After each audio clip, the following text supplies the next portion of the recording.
where the summit is taking place in China. I think this is just such an incredibly timely thing. And while these are hearings and things that you're familiar with and have been familiar with for years, the public is not familiar with these topics, unfortunately. In my experience in social movements, you've got to really rub the public's face in this stuff for them to get it. And once they do, then they'll kind of, okay, what should we do? And thank you for rubbing people's face in this stuff that you've known about and heard about for 20, 30 years, as have I. Even just yesterday, I was with Marigold Tursun. She's featured in our book, China's War on Faith, and she's a Uyghur. She was told finally before, this is toward the very end of her incarceration, okay, you can pick the way you die. We'll either shoot you 3 times, 3 bullets, or you can sign your life and your organs away to us. Now, if you pick the 3 bullets, we're going to charge you for each of these bullets a very large sum of money, and you can do it for free this other way. And you go, how cynical can a group of people be? This is her speaking yesterday about the technique that was used. Our children who were born in Egypt ultimately actually were the tool that got her out. Disfavored religious communities are particularly targeted by the perpetrators of forced organ harvesting schemes. Falun Gong practitioners, which we've heard about, systematically cataloged based on biometric markers and then murdered for their organs. Uyghur Muslims, and you've heard this before, their organs harvested and marketed to wealthy Middle Easterners as halal, and in an unimaginably cynical way doing this. And I don't like even repeating these because these charges are so horrific that they are virtually, people can have a hard time in their mind even getting their mind around it. But this is happening and has been happening and continues to happen, and it's an evil regime that perpetrates it. We have here today, and Mr. Chairman, if I could take just a moment to introduce, you've got here the gentleman Peter Hsu. You may remember his name. You advocated for him, as I did a number of years ago, spent 5 different times in Chinese prison. He's been out here helping promote the book. He was considered the Billy Graham of China. They nearly killed him when they took him down he put him in a cross formation until he nearly died. They took him down. They said to him, okay, sign the confession that God's a hoax, Jesus doesn't exist.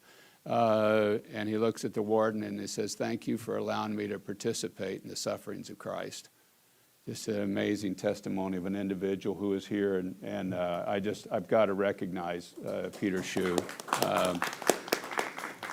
And then the other person that's Bob Fu is hosting these gentlemen. You know Bob, but Pastor Pan of the Mayflower Church that got all 64 members of theirs out in a daring episode that I believe should be a Hollywood movie is here with us as well. Pastor Pan, wonderful men.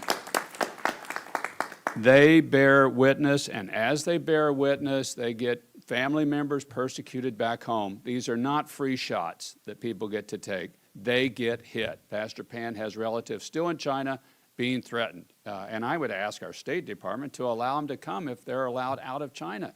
Allow them to come here to the United States.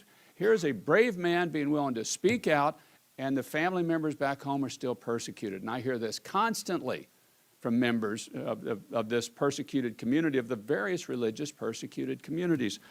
You have experts that know more of the specifics of it. I want to talk mostly about policy. Number one, the United States should lead a global coalition of governments, academics, medical, financial institutions, and religious groups to openly condemn forced organ harvesting and take concrete steps to end the international complicity in this practice. We need a big coalition to come together and to say, this is horrific, it deserves to be no place in a modern world, and we should condemn it. The White House or Congress should host a global summit of religious, democratic, and political leaders calling for religious freedom for everyone everywhere, including in China.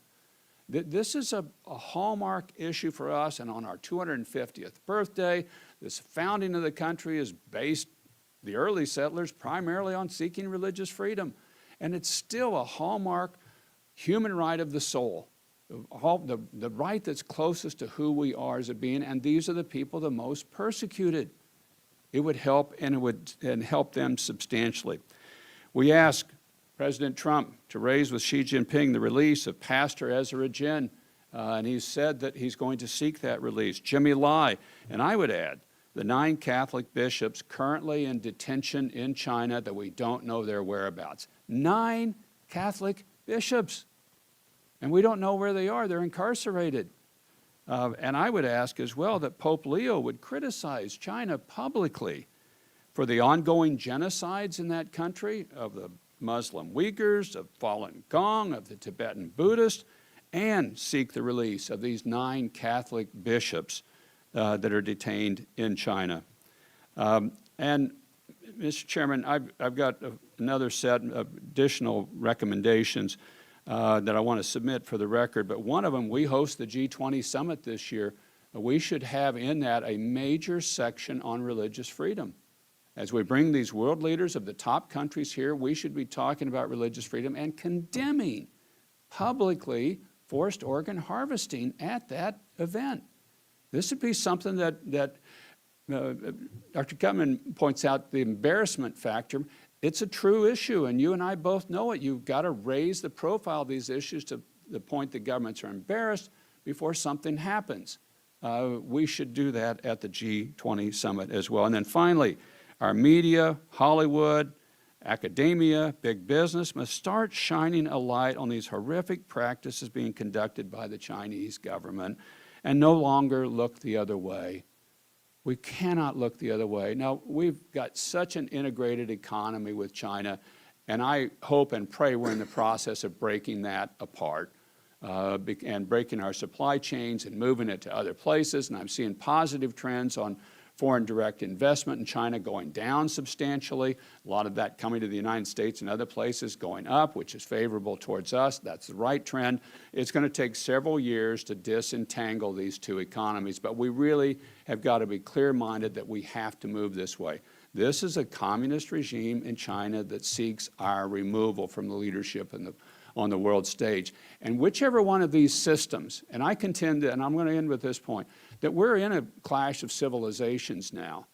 And one point of that is the communist group and authoritarians that look at the world and individuals as tools to be controlled or economic entities alone. And they are pushing aggressively and attacking us today. And on the other side is Western civilization.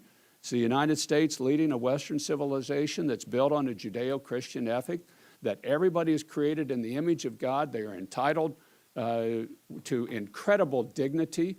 They have inherent worth of who they are, and they have rights by virtue of who they are as an individual. They have rights. These two systems are in conflict and clashing. And I think we've just got to start being much more clear-eyed about what the stakes are, because whichever of these systems wins will direct how societies move over the rest of this century. And we're in this fight, and we're in it now. And we've got to sound the alarm to the public and move forward aggressively to win this fight.